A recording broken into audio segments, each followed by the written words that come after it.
आज हम नीति वचन में अध्याय 25 और 26 का अध्ययन करेंगे। सुलेमान के नीति वचन यह भी है, जिन्हें यहूदा के राजा हिजकिय्याह के जनों ने नकल की थी। परमेश्वर की महिमा गुप्त रखने में है, परंतु राजाओं की महिमा गुप्त बात का पता लगाने से होती है। स्वर्ग की ऊंचाई और पृथ्वी की गहराई और राजाओं का मन, इन तीनों का अंत नहीं मिलता। चांदी में से मेल दूर करने पर वह सुनार के लिए काम की हो जाती है। राजा के सामने से दुष्ट को निकाल देने पर उसकी गद्दी धर्म के कारण स्थिर होगी। राजा के सामने अपनी बड़ाई न करना और बड़े लोगों के स्थान में खड़ा न होना, क्योंकि जिस प्रधान का तूने दर्शन किया हो उसके सामने तेरा अपमान ना हो, वरन तुझसे यह कहा जाए, आगे बढ़कर विराज। झगड़ा करने में जल्दी न करना, नहीं तो अंत में जब तेरा पड़ोसी तेरा मुंह काला करे तब तू क्या कर सकेगा। अपने पड़ोसी के साथ वाद विवाद एकांत में करना और पराये का भेद न खोलना। ऐसा ना हो कि सुनने वाला तेरी भी निंदा करे और तेरी निंदा बनी रहे। जैसे चांदी की टोकरियों में सोने के सेब हो, वैसा ही ठीक समय पर कहा हुआ वचन होता है। जैसे सोने का नथ और कुंदन का जेवर अच्छा लगता है, वैसे ही मानने वाले के कान में बुद्धिमान की डांट भी अच्छी लगती है। जैसे कटनी के समय बर्फ़ की ठंड से, वैसे ही विश्वास योग्य दूत से भी भेजने वालों का जी ठंडा होता है। जैसे बादल और पवन बिना वृष्टि निर्लाभ होते हैं, वैसे ही झूठ मूठ दान देने वाले का बड़ाई मारना होता है। धीरज धरने से न्यायी मनाया जाता है और कोमल वचन हड्डी को भी तोड़ डालता है। क्या तूने मधु पाया? तो जितना तेरे लिए ठीक हो उतना ही खाना, ऐसा न हो कि अधिक खाकर उसे उगल दे। अपने पड़ोसी के घर में बारंबार जाने से अपने पाँव को रोक, ऐसा न हो कि वह खिन्न होकर घृणा करने लगे। जो किसी के विरुद्ध झूठी साक्षी देता है, वह मानो हथौड़ा और तलवार और पैना तीर है। विपत्ति के समय विश्वासघाती का भरोसा टूटे हुए दांत या उखड़े पाँव के समान है। जैसा जाड़े के दिनों में किसी का वस्त्र उतारना या सज्जी पर सिरका डालना होता है, वैसा ही उदास मन वाले के सामने गीत गाना होता है। यदि तेरा बैरी भूखा हो तो उसको रोटी खिलाना, और यदि वह प्यासा हो तो उसे पानी पिलाना, क्योंकि इस रीति तू उसके सिर पर अंगारे डालेगा और यहोवा तुझे इसका फल देगा। जैसे उत्तरी वायु वर्षा को लाती है, वैसे ही चुगली करने से मुख पर क्रोध छा जाता है। लंबे चौड़े घर में झगड़ालू पत्नी के संग रहने से छत के कोने पर रहना उत्तम है। जैसा थके मांदे के प्राणों के लिए ठंडा पानी होता है, वैसा ही दूर देश से आया हुआ शुभ समाचार भी होता है। जो धर्मी दुष्ट के कहने में आता है, वह गंदले सोते और बिगड़े हुए कुंड के समान है। बहुत मधु खाना अच्छा नहीं, परंतु कठिन बातों की पूछपाछ महिमा का कारण होता है। जिसकी आत्मा वश में नहीं, वह ऐसे नगर के समान है जिसकी शहरपना घेराव करके तोड़ दी गई। यहाँ पर हम देखते हैं कि परमेश्वर ने अपनी रचना में जो भेद और चमक छिपा रखी है, जब पुरुष और महिलाएं वैज्ञानिक ज्ञान की तलाश करने के लिए उसे समझने की कोशिश करते हैं, तब वे मानवता की महिमा, यहाँ तक कि राजाओं की महिमा का एक पहलू व्यक्त करते हैं। सही समय पर सही शब्द में चंगा करने, मजबूत करने, मार्गदर्शन करने और बचाव करने की सामर्थ्य होती है। ये एक सुंदर चांदी की थाली में रखे सोने से बने सेब की तरह है। मानव स्वभाव हमें हमारे शत्रु से घृणा करने के लिए कहता है, लेकिन पवित्र शास्त्र हमें हमारे शत्रुओं से प्रेम करने और इसे व्यावहारिक रूप से इस पर लागू करने के लिए कहता है। कि जो अपनी आत्मा पर नियंत्रण नहीं रखता है, वह एक टूटे हुए शहर की तरह है जिसकी दीवारें नहीं है। वचन 9 में लिखा है कि अपने पड़ोसी के साथ वाद विवाद एकांत में करना और पराये का भेद न खोलना। ये वचन संघर्षों को सीधे और निजी तौर पर संबोधित करने, गपशप करने या निजी मामलों को उजागर करने से बचने का महत्व सिखाता है। बाइबल की एक कहानी जो इस सिद्धांत को दर्शाती है वह उत्पत्ति की पुस्तक में 9वें अध्याय में पाई जाती है, जहाँ नूह के बेटों ने अपने पिता के कमज़ोर पल पर अलग तरह से प्रतिक्रिया दी। नूह के नशे में धूत होने और अपने तंबू में बिना कपड़े के लेट जाने के बाद हाम ने अपने पिता की शर्म को दूसरों के सामने उजागर किया, जबकि शेम और येपेत ने उसकी गरिमा की रक्षा करते हुए उसे सम्मानपूर्वक ढकने का विकल्प चुना। हाम के विवेक की कमी ने अभिशाप लाया, लेकिन शेम और येपेत द्वारा दिखाए गए सम्मान ने आशीष दिया। जब संघर्ष या संवेदनशील परिस्थितियां उत्पन्न होती है तो उन्हें निजी तौर पर संबोधित करने से रिश्ते सुरक्षित रहते हैं और इसमें शामिल सभी लोगों की गरिमा का सम्मान होता है। यीशु मसीह ने मत्ती रचित सुसमाचार में 18वें अध्याय में इस शिक्षा को पुष्ट किया, जिसमें हमें विवादों को सुलझाने के लिए सीधे किसी अपराधी भाई से संपर्क करने का निर्देश दिया गया। दैनिक जीवन में इसका अर्थ है क्षमा करना, प्रतिष्ठा की रक्षा करना और विनम्रता और सम्मान के साथ मुद्दों का सामना करना। ये उस प्रेम और बुद्धि को दर्शाता है जो परमेश्वर हमारी बातचीत में चाहते हैं। शांति और एकता को बढ़ावा देता है। शेम और येपेत की तरह चलिए हम एक दूसरे के प्रेम और विवेक से ढकें और परमेश्वर और दूसरों के सामने खुद को भरोसेमंद और सम्माननीय साबित करें।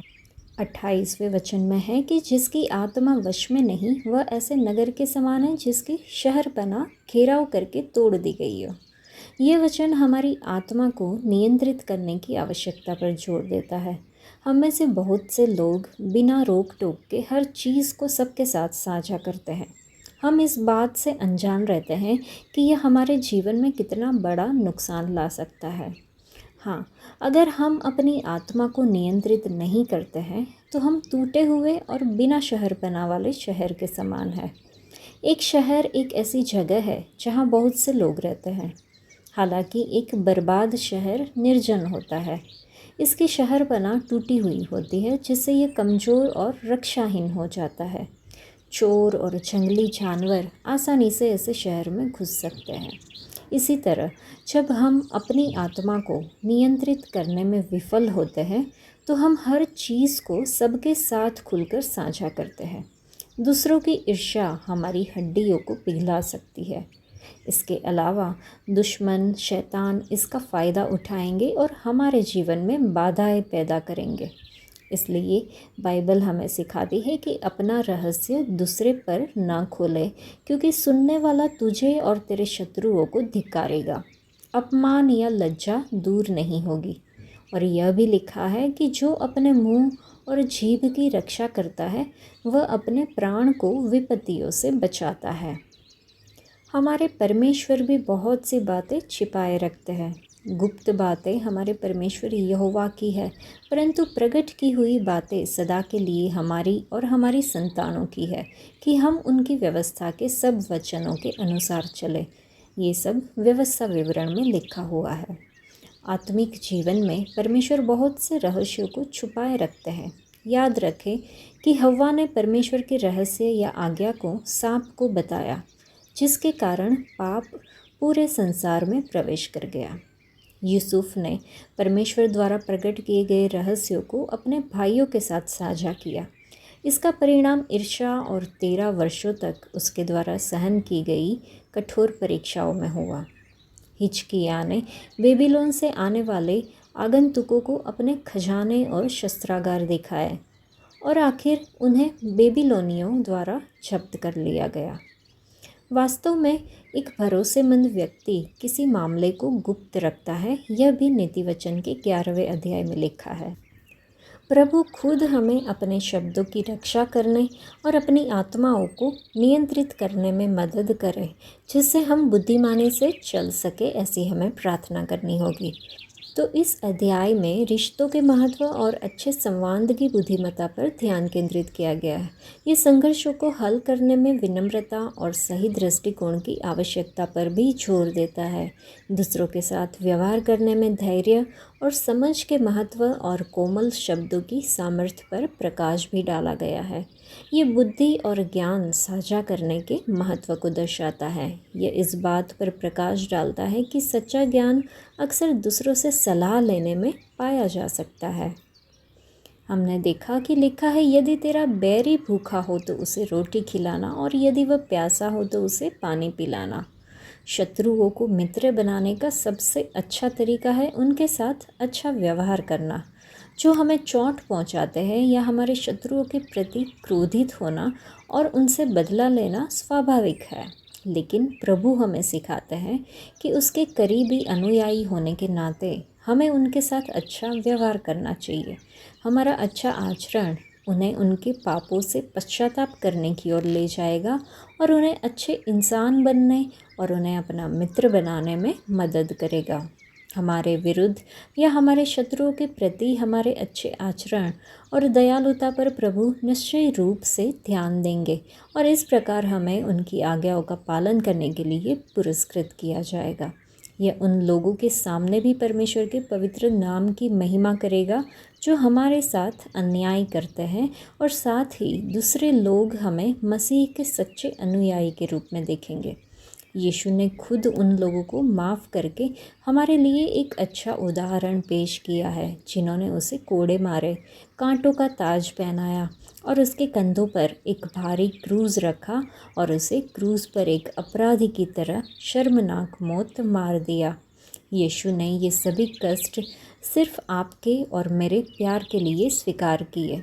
चलिए हम अपने पूरे दिल से प्रभु से प्यार करें और धरती पर यात्रा करते समय उनके पूर्ण जीवन का अनुकरण करने का प्रयास करें, ताकि हम स्वर्ग में अपने अंतिम गंतव्य में हमेशा के लिए उनके साथ रह सकें। परमेश्वर से दया दिखाने में मदद करने के लिए प्रार्थना करें, भले ही यह कठिन लगे। ऐसा करके आप परमेश्वर का आदर करते हैं और उनके प्यार को अपने माध्यम से चमकने देते हैं। चलिए अंधेरे में एक रोशनी बनने का प्रयास करें और मुश्किल होने पर भी प्यार दिखाएं। परमेश्वर हम सभी को प्यार करते हैं। वह अधर्मियों को अपने प्यार का संदेश भेजने के लिए हमारा इस्तेमाल करते हैं।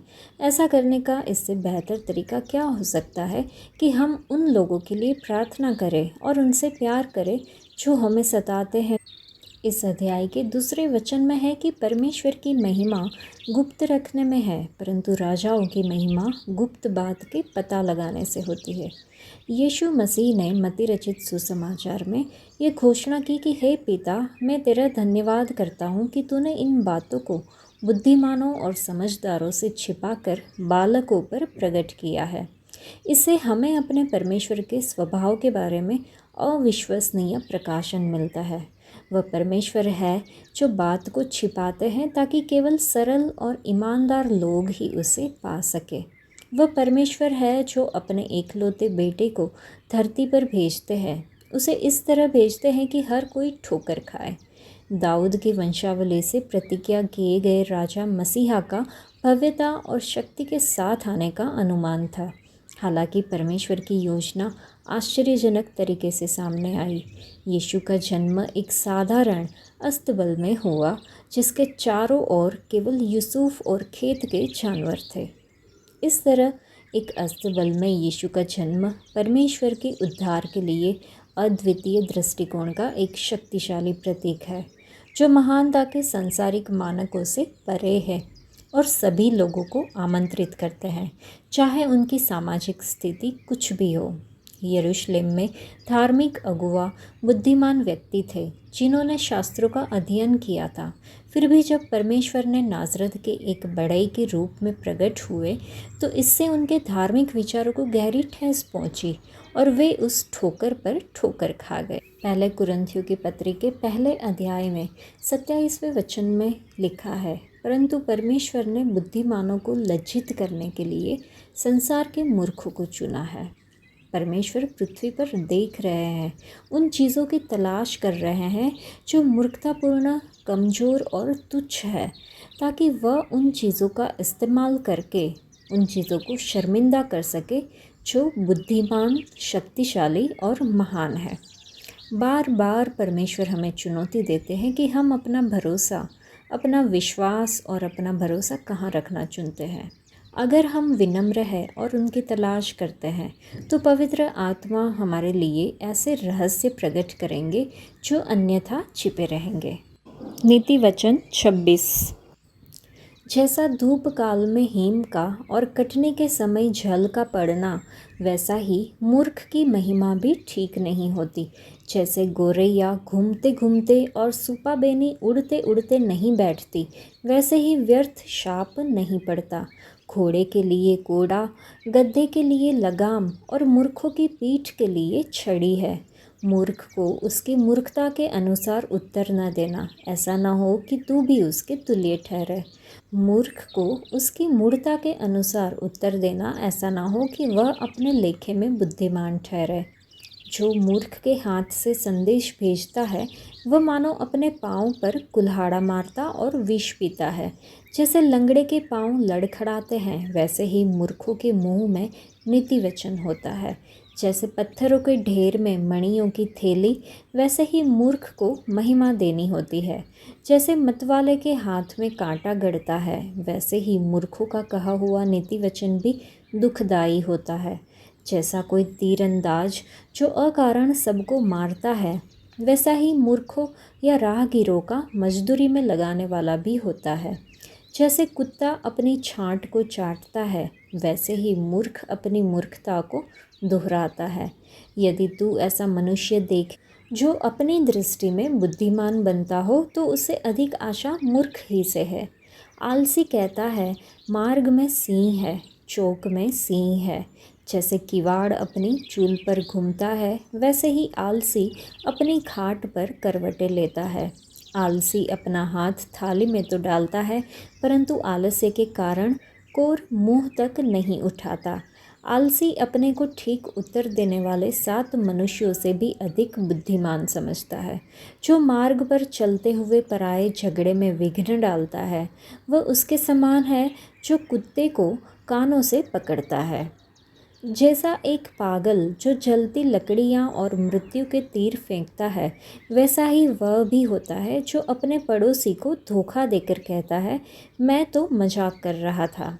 जैसे लकड़ी न होने से आग बुझती है, उसी प्रकार जहाँ कानाफूसी करने वाला नहीं, वहाँ झगड़ा मिट जाता है।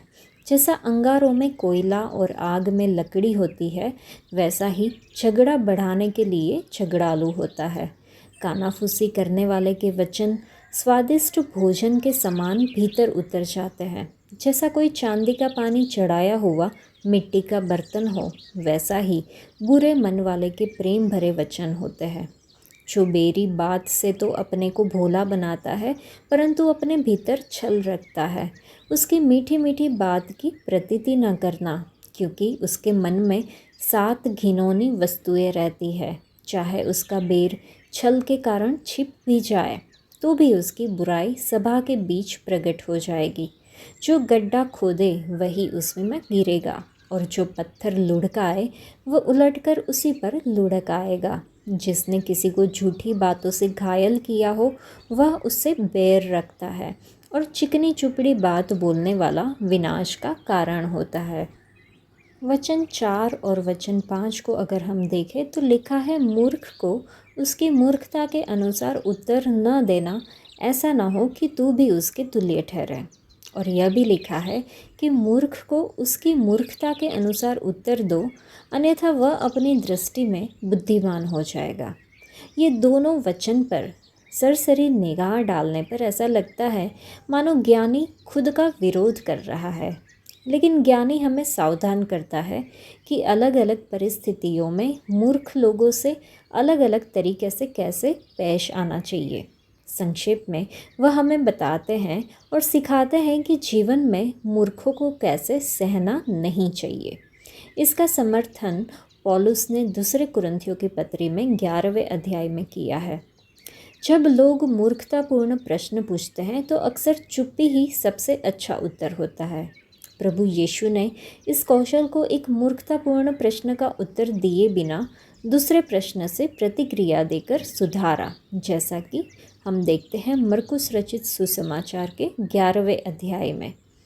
मुख्य याजकों और उनके साथियों ने यीशु से मूर्खतापूर्ण तरीके से पूछा कि आप किस अधिकार से ये काम कर रहे हैं। यीशु ने उनके प्रश्न का उत्तर देने के बजाय उनसे एक विपरीत प्रश्न पूछा कि यूहन्ना का बपतिस्मा क्या यह स्वर्ग से था या मनुष्य से। जब वे उसके प्रश्नों का उत्तर देने में विफल रहे तो उसने उनके मूर्खतापूर्ण प्रश्न का उत्तर देने से इनकार कर दिया। ये वही है जो बुद्धिमान ने यहाँ पर चौथे वचन में कहा था।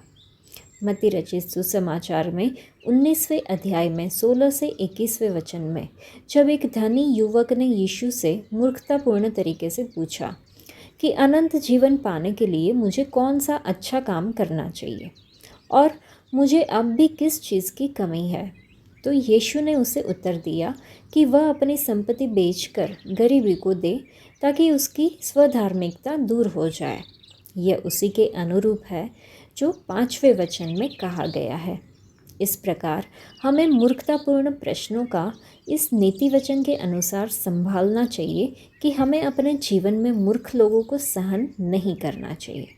तो सीखने के लिए है कि मूर्खतापूर्ण प्रश्नों का सही उत्तर मौन रहना या उनसे प्रश्न करना है और मूर्खों का बुद्धिमानी से उत्तर दे।